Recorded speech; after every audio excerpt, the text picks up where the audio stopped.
Halo guys, kembali lagi dengan gue Kuro guys.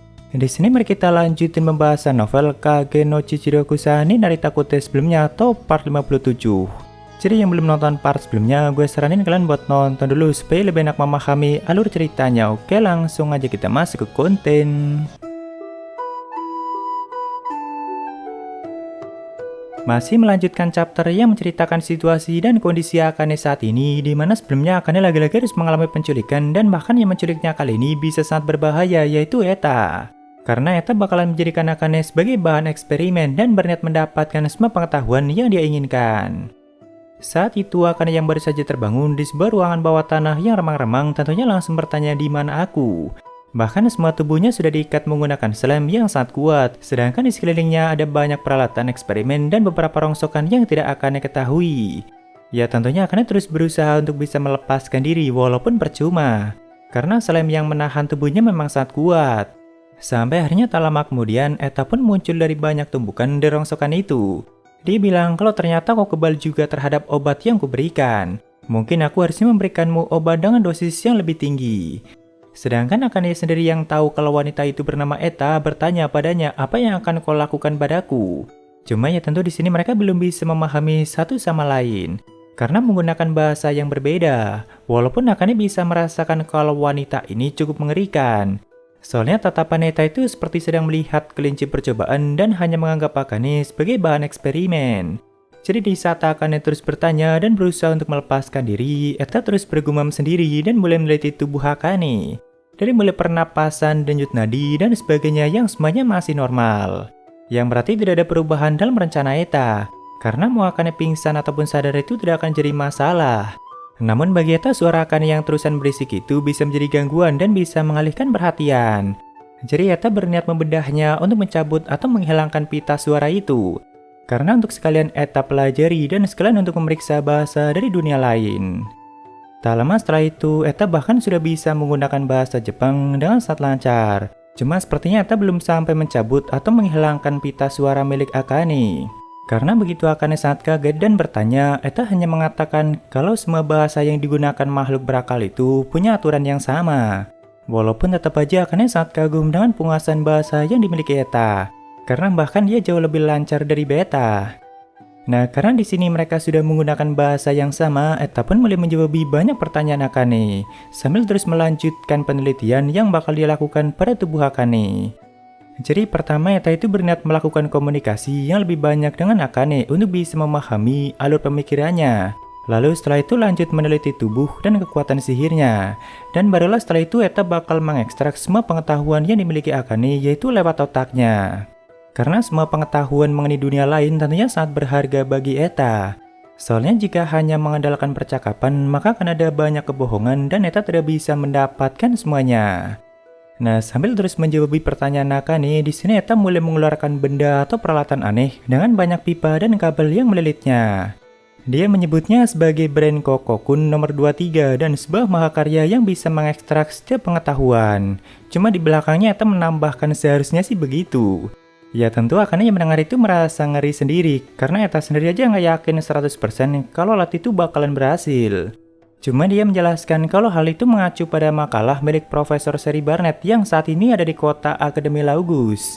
Jadi simpelnya makalah Seri itu mengacu pada hubungan antara otak dan sihir, yang juga memungkinkannya untuk mengganggu kekuatan sihir untuk menghancurkan otak ataupun menyembuhkannya. Nah, sepertinya Eta itu menggunakan konsep atau metode yang ditemukan Seri untuk menyempurnakan alat itu, atau yang dia namai dengan brand Kokokun nomor 23. Jadi kalaupun nantinya ada kegagalan, maka salahkan Seri Barnett, begitulah yang Eta katakan. Dulunya Eta berpikir kalau para peneliti di kota Laugus itu cuma sekumpulan tua bangka. Namun ternyata ada juga beberapa peneliti hebat dan salah satunya yaitu Seri Barnett. Bahkan minggu depan nanti Eta berniat untuk pergi ke sana, soalnya Seri Barnett bakalan mengadakan presentasinya di sana. Di sini Akane yang tidak mengerti apa yang dia katakan pun bertanya, lalu menurutmu aku ini apa? Eta pun menjawab bentuk kehidupan yang berharga di belakang orang itu. Lalu mendengar kalimat orang itu, lagi-lagi Akane bertanya siapa orang itu. Cuma Eta hanya mengatakan kalau orang itu ya orang itu. Dia merupakan bentuk kehidupan yang jauh lebih berharga darimu. Bahkan aku mempelajari dasar-dasar bahasamu dari orang itu. Nah, tentunya di sini Akane semakin berpikir kalau orang itu yang dimaksud adalah Minoru Kageno. Cuma kan hal itu malah semakin membuatnya khawatir. Namun di sini Eta malah langsung bertanya, apakah kamu khawatir padanya? Eta juga menjelaskan kalau orang itu sudah membantuku dengan eksperimen brand Kokokun nomor 19 dan dia baik-baik saja. Jadi aku yakin kalau nomor 23 juga akan sama. Akane pun semakin bertanya apakah kau sudah memaksanya dalam eksperimenmu dan apakah dia setuju. Ya tentu Eta malah balik bertanya kenapa tidak setuju dan bahkan dia tidak perlu setuju.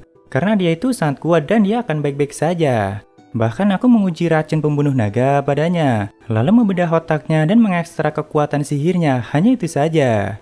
Di sini Eta menjelaskan semua itu dengan ekspresi yang sangat datar dan kelihatan sangat tidak manusiawi di hadapan Akane.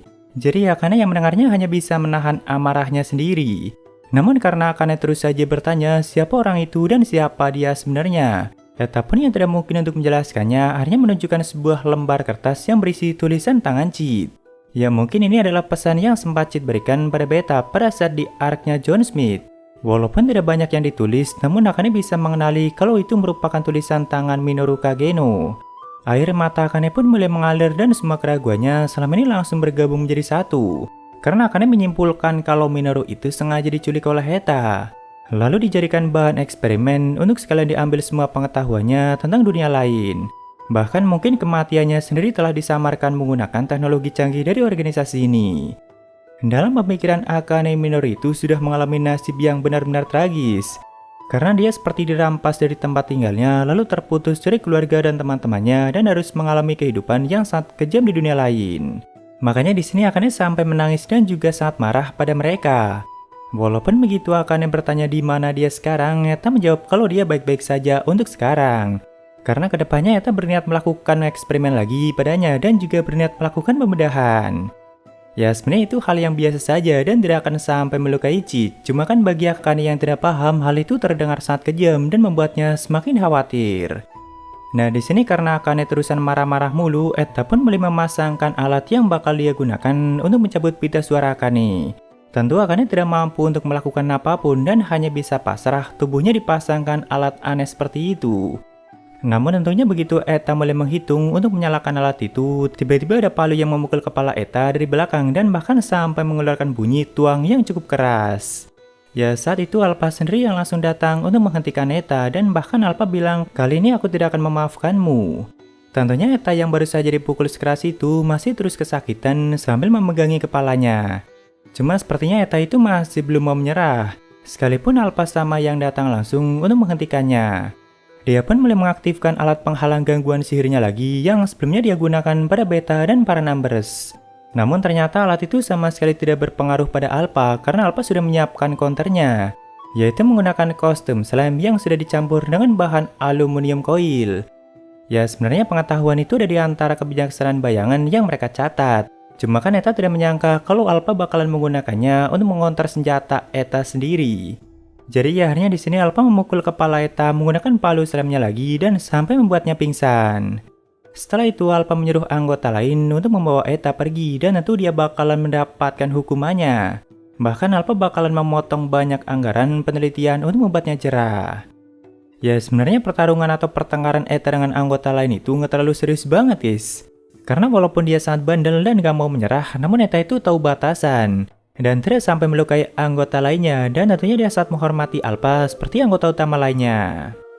Setelah itu di sini Alpha sampai meminta maaf pada Akane karena sudah membuat Akane sempat mengalami hal-hal seperti itu. Cuma karena Alpha nggak bisa menggunakan bahasa Jepang, jadi Alpha akan menunggu Beta dan menyerahkan sisanya pada Beta. Nah di sini kan baru kali ini Akane melihat dan bertemu dengan Alpha. Cuma Akane langsung paham kalau Alpha itu sangat kuat dan pastinya dia merupakan aset utama organisasi ini. Begitulah yang Akane pikirkan. Bahkan Akane sampai terpesona dengan kecantikan Alpha. Tak lama kemudian Beta pun sampai di tempat itu dan langsung mengecek kondisi Akane yang ternyata masih baik-baik saja. Lalu setelah itu Beta mengantarkan Akane ke kamar barunya yang bakal digunakan Akane untuk kedepannya. Ya sama seperti anggota baru pada umumnya, Akane akan tinggal di tempat itu dan menjalani latihan seperti anggota lainnya. Beta juga memberikan kamus untuknya supaya dia bisa menguasai bahasa dunia itu dan juga sudah menjelaskan banyak hal padanya. Nah setelah Akane sampai di kamarnya, dia melihat ada 3 tempat tidur di ruangan itu.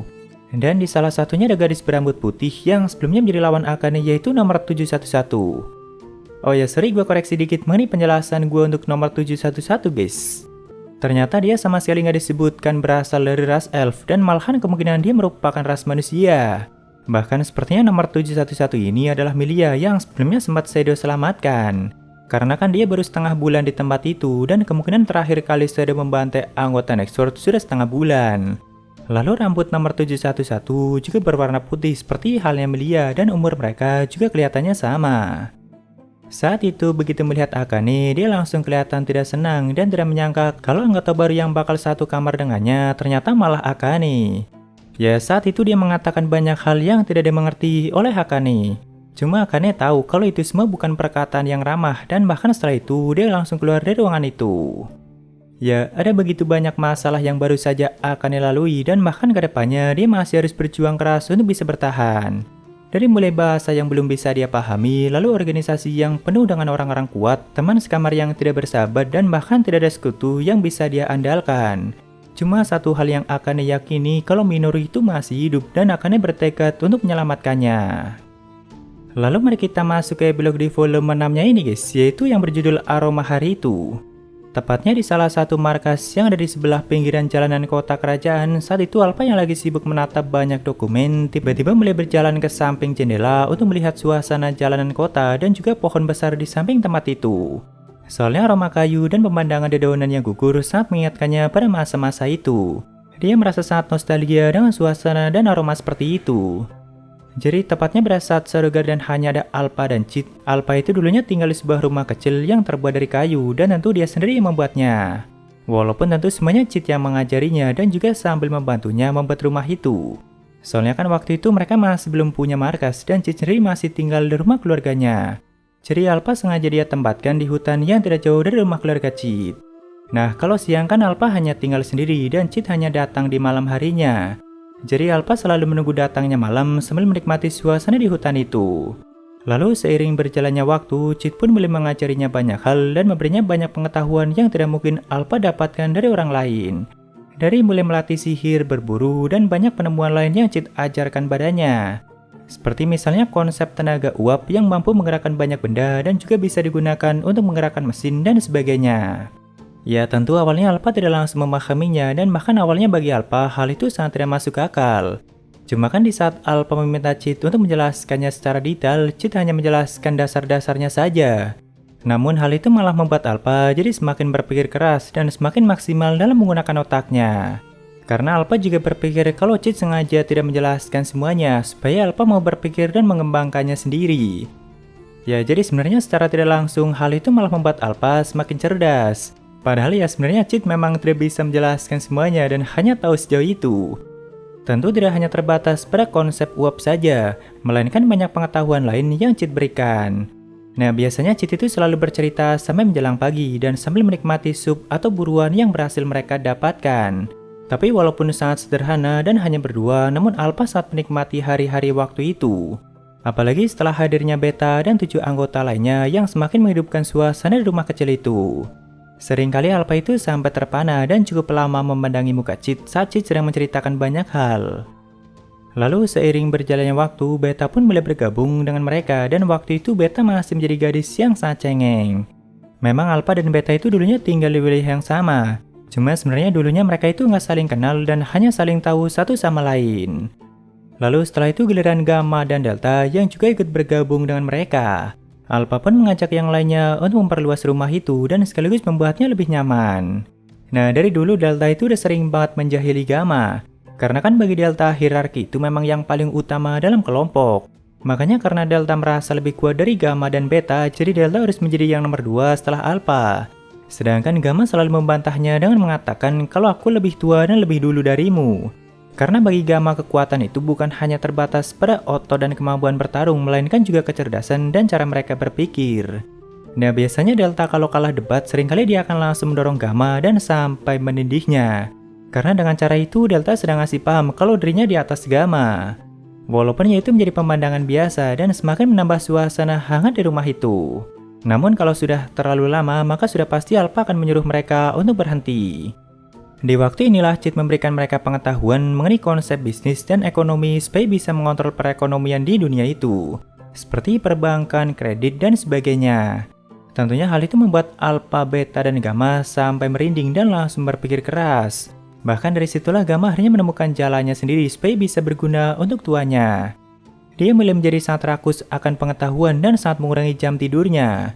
Sedangkan Alpha juga mulai sering mengajak mereka untuk berdiskusi dan memulai rencana untuk menciptakan organisasi di masa depan nanti. Sampai akhirnya setelah beberapa lama, giliran Epsilon, Zeta, dan Eta yang juga ikut bergabung dan ikut membantu mereka. Epsilon itu merupakan gadis yang suka pamer dan sangat percaya diri. Awalnya dia selalu ingin bersaing dan sangat yakin bakalan menjadi yang terbaik. Cuma lama-kelamaan dia mulai menyesuaikan diri dan mulai terbiasa dengan satu sama lain. Sedangkan Zeta merupakan gadis yang sangat tertutup dan seringkali menyendiri. Walaupun tentunya Alpha paham kenapa dia selalu seperti itu. Cuma perlahan Alpha terus membantunya untuk bisa bergaul dan Zeta pun mulai sedikit terbuka dengan yang lainnya. Walaupun kalau sama Delta ya memang seperti biasa dan jarang pernah akur. Lalu kalau untuk Eta, dia memang merupakan gadis yang cukup aneh sejak awal. Dia seringkali menimbulkan masalah dengan hal-hal yang tidak terduga. Cuma semua penemuannya sangat membantu mereka. Nah, karena Eta itu merupakan gadis yang sangat tidak memperdulikan penampilannya, jadi Epsilon yang dari dulu seringkali menjaga Eta dan membantunya dalam perawatan. Ya walaupun mereka semua punya sisi aneh dan kelebihannya masing-masing, namun waktu itu mereka semua kelihatan bahagia dan menjadi keluarga yang tidak akan pernah tergantikan. Lalu mari kita kembali lagi di mana di sini Alpha yang baru saja mengingat kembali semua momen itu, tiba-tiba dia mengetuk ruangannya dan itu adalah Gamma yang memasuki ruangan itu. Dia mengatakan pada Alpha sama kalau sudah waktunya. Namun Alpha malah bertanya, apakah kamu ingat di tengah aroma kayu kita pernah berbincang-bincang seperti ini? Gamma pun sempat berpikir sebelum akhirnya dia mulai ikutan mengingat kembali suasana waktu itu. Karena mimpi yang mereka bayangkan waktu itu perlahan mulai terwujud saat ini. Walaupun mereka bilang kalau kita masih berada di tengah-tengahnya. Namun mereka akan berjalan di jalan yang mereka yakini dan tidak akan memberikan belas kasihan apapun pada mereka yang berusaha untuk menghalangi. Ya itulah epilog di volume 6-nya dan selanjutnya mari kita masuk ke chapter tambahan atau terakhir yaitu buku harian Alpha. Di sini Alpha mengatakan kalau sudah cukup lama tidak menulis buku harian itu karena saking sibuknya. Cuma karena Cid pernah mengatakan kalau menulis buku harian secara terus-menerus itu dapat menstabilkan mental. Makanya Alpha berniat untuk melanjutkannya lagi. Di sini Alpha pun mulai menulis kalau kesibukannya saat ini yaitu berkaitan dengan kerajaan Oriana. Jadi semenjak terbunuhnya Dom dan Mordred, kerajaan Oriana memang sudah dibersihkan dari pengaruh sekte. Cuma akar korupsi di kerajaan itu sudah sangat mengakar dan butuh waktu lama untuk menghilangkannya. Karena institusi dan politik di kerajaan itu sudah sangat menyimpang. Soalnya bukan hanya dalam waktu yang sebentar, sekte sempat menguasai kerajaan itu. Bahkan setelah Rose menjadi ratu di kerajaan itu dan bekerja sama dengan Shadow Garden juga belum terlalu membuahkan hasil. Jadi bagi Alpha tantangan terbesarnya kali ini adalah mengubah karakter bangsa Oriana itu sendiri. Soalnya kan dari dulu kerajaan itu terlalu membanggakan seni dan malah memandang rendah para pejuang atau prajurit yang selama ini melindungi kerajaan itu. Walaupun saat ini Epsilon sedang berusaha mengubah semua itu secara perlahan, yaitu dengan memulai drama baru berjudul Magic Swordman Girl Sailor Sun. Jadi mengubah karakter bangsa yang terlalu membanggakan seni dengan seni itu sendiri. Lalu rencana Gamma dan Eta untuk membangun markas yang lebih besar di kerajaan itu juga berjalan dengan baik dan itu terletak di bawah tanah. Soalnya untuk mengurangi kebocoran informasi. Sedangkan untuk Delta yang diberikan misi untuk mencari Zeta juga ternyata berjalan dengan baik. Karena setelah cukup lama akhirnya Zeta mengirimkan laporannya untuk Alpha. Alpha berpikir kalau mungkin Zeta sudah lelah dikejar-kejar mulu sama Delta. Nah mengenai laporan Zeta, dia melaporkan kalau kerajaan Velgata sudah mulai bergerak dengan cara yang mencurigakan. Jadi kemungkinan perang skala besar akan pecah saat salju mulai mencair atau saat berakhirnya musim dingin. Nah di sini di saat Alpha masih menulis buku hariannya, tiba-tiba ada laporan lain yang masuk dan tentunya itu laporan yang sangat penting, yaitu pecahnya perang saudara di negara Elf. Sebelumnya Alpha memang sudah mengirimkan beberapa numbers untuk melakukan penyelidikan di sana. Namun karena saat ini ada beberapa petinggi sekte yang juga ikut campur di sana, jadi Alpha berniat langsung mengirimkan anggota utama untuk menghadapi mereka. Karena bakal sangat kewalahan kalau hanya mengandalkan beberapa numbers saja. Tentunya Alpha juga akan melaporkan hal itu pada Cid dan bahkan jika Cid tertarik untuk menanganinya, maka Alpha sendiri yang akan ikut datang ke sana. Karena kan sudah sangat lama Alpha tidak bertarung bersama Cid dan sepertinya Alpha tidak sabar untuk melakukannya. Ya itulah chapter mengenai buku harian Alpha dan sekaligus mengakhiri volume 6-nya. Jadi kita harus nunggu lama lagi untuk bisa bahas volume 7-nya guys. Mungkin nanti gue bakalan buatin pembahasannya sendiri mengenai pendapat gue untuk volume ini. Dan sekalian ngomongin hal-hal menarik di volume ini dengan lebih lengkap. Jadi mungkin segitu aja untuk pembahasan kali ini. Dan jika ada kesalahan, gue minta maaf atau kalian bisa koreksi aja di bawah. Thank you udah mampir, sampai ketemu di video lainnya. Salam kuru guys.